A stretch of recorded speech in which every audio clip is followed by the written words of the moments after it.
मैं चाहता हूं आज गुरुवंदन का तुमको पूरे का पूरा मतलब सिखला देता हूं, तो ताकि तुम लोग जो गुरुवंदन करते हो भाव से कर सको और गुरु के प्रति जिंदगी में कभी भी मर्यादाहीन मत बनो। जम किंची जो कोई अपत्यम अप्रीतिकारक, अप्रीति का मतलब है गुरुजी मैंने ऐसा काम किया हो, आपको मेरे प्रति नाराजगी हो गई हो, आपको प्रीति मेरे प्रति प्रेम भाव न रहा हो। परपत्यम, परपत्यम का मतलब है विशेष करके अप्रीति। कभी कभी अपन ऐसा बोल जाते हैं, कभी कभी अपन ऐसा कर जाते हैं। तुमको मैं कहना चाहता हूं, मंदिर जी में जाने पर जैसे परमात्मा की ओर पीठ करके हम नहीं निकल सकते, गुरु के पास में आने पर गुरु की पीठ करके भी हम नहीं जा सकते। गुरु के सामने टांग पर, आपको मैं बैठ करके दिखाऊंगा, ऐसे नहीं बैठ सकते।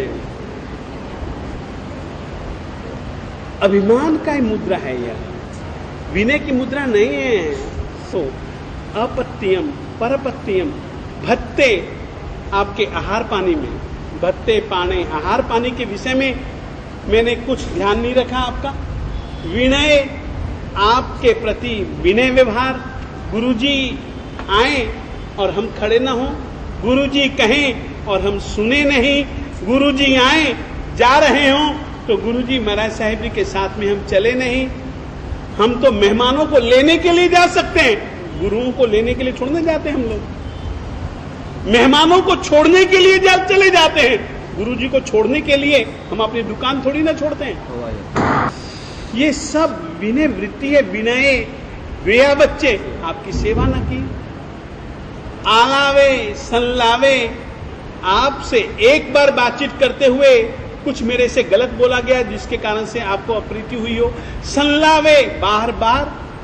अब कभी कभी बार बार भी बोलना पड़ता है, गुरुजी से बार बार मिलना पड़ता है।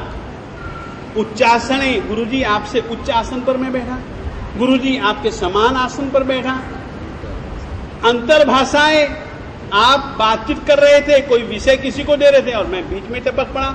उमरी भाषाएं, कभी कभी तो ऐसा भी होगा, अरे यार गुरुजी कुछ नहीं जानते, तो मेरे पास आ जा, मैं तुमको सब सिखला दूंगा। ऊपर भट्ट होकर के भी हम कभी कभी बात नहीं करते क्या? जम किंची, ऐसे ऐसे आदि कई व्यवहारों में जो कोई मच्छ मेरा विनय परिहीनम, विनय से रहित, सुहुमम वा बायरम वा, छोटे से छोटा बड़े से बड़ा कोई काम हुआ हो, ऐसी भी कई गलतियां होंगी। आप जानते होंगे मेरी गलतियों को, अहम न जाना में मैं नहीं भी जानता हूंगा। तस्स मिच्छामि दुक्कडम, जम किंच मज्ज विनय परिहीनम सुहुमम वा बायरम वा, तुभ्ये जानः, तुम जानते हो, अहम न जाना भी मैं नहीं जानता हूं। तस्स मिच्छामि दुक्कडम, उसके लिए जो मेरे से दुष्कृत हुआ हो महाराज, उसकी तरफ आप ध्यान मत देना, उसको फोगट कर दो, उसको निस्सार कर दो। ये भाव है, ये गुरु के प्रति मर्यादा। क्या ये मर्यादा का अपन पालन करेंगे ना? अब थोड़ा थोड़ा सा मर्यादाशील बनो। मैं तुमसे आज कुछ देव पूजा को लेकर के कुछ बातें कहना चाहता था, टाइम मेरा पूरा हो गया था, मगर मैं तुमको कहना चाहता हूं, मंदिर के पास से कभी भी गुजरो, खड़े हो जाओ, नमो जिनानम कहो। मंदिर जी में न जा सको तो मंदिर में जाओ, परमात्मा की तरफ पीठ करके कभी भी न निकलो। मंदिर जी जाओ, कभी भी सांसारिक व्यवहार संबंधी बातें मत करो। मंदिर जी में जाओ, वहां पर कभी भी क्रोध मान माया लोभ प्रपंच मत रचो। ये आशातनाएं हैं, आशातनाएं हैं, आशातनाएं हैं। आराधना कर सको जीवन उत्थित बनेगा, आराधना न कर सको तो चलेगा, मगर विराधना के पाप से बचो।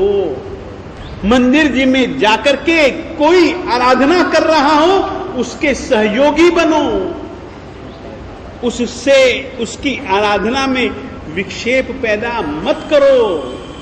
तुम्हें पता नहीं परमात्मा का समवसरण लगा हुआ है। चंदन बाला और मृगावती दोनों जन बैठे हुए हैं। सूर्य चंद्रमा अपने मूल विमान को लेकर के आया है। चंदन बाला महासती जी को अंदाजा आ गया और वे चली भी गई। पास में बैठी मृगावती को ये नहीं कहा चल चल उठ, अब अपने को बैठना नहीं है। कहा क्या? नहीं कहा। परमात्मा के पास में रहने वालों के लिए एक अलग तरीके की मर्यादा होती है। हम मंदिर जी में जाते हैं, कोई भक्ति कर रहा होता है, क्या हम उसके सहायक बनते हैं या उसमें बाधक बनते हैं? मैं आप लोगों से पूछ रहा हूं मेरे देवताओं, हमें बाधक नहीं बनना है, हम सहायक बने। इस तरीके से छोटी छोटी बातें हैं, मगर हम बहुत बड़ी आशातना से बच सकते हैं।